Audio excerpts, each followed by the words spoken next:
Essentially what Paul is saying, that when the brain it's the brain that actually sees rather than the eye.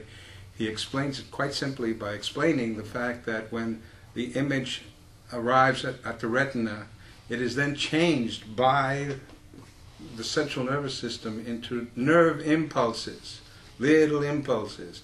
And those impulses travel from behind the retina through the central nervous system to the brain. And the brain actually recreates or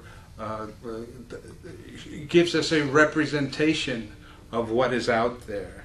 So in a sense, it's a virtual representation of what we see.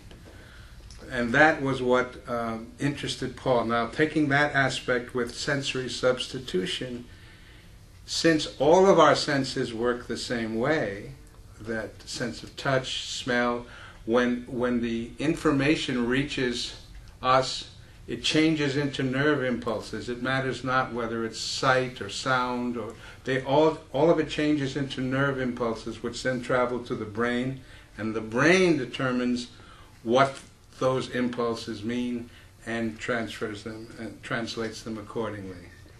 Have you ever heard about these scientific things before, or since you are connected with this work? My interest, actually, in addition to the fact that it was a friend of mine who was doing this extraordinary work, I had been on my own little personal, I guess, exploration, you could call it, for well over 30 years.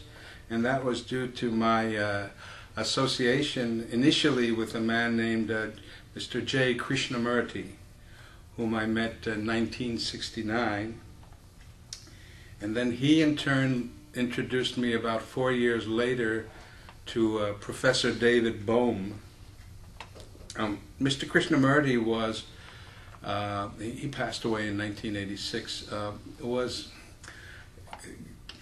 he didn't like these terms, but he was considered a philosopher, a real term he truly hated, or a spiritual leader, and which he absolutely condemned. But the point is that he spoke for many years about one thing: our inability to look at the manner in which the thinking process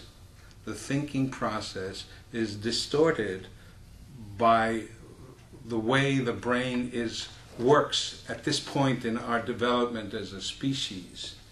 And essentially what happens is that it creates an element of self-deception, because we take all of that conditioning which we pick up from the time we are children, and when we see something out there, what we see is then must pass through that conditioned mind, and it is through that conditioning that we then interpret it. So all of those things are not, well, let me put it this way again. This thinking process, he has suggested, and in fact it's a fascinating thing to think about, that most of us think that we create the thinking process. I create my thoughts. But he suggests quite the opposite, that thought creates me.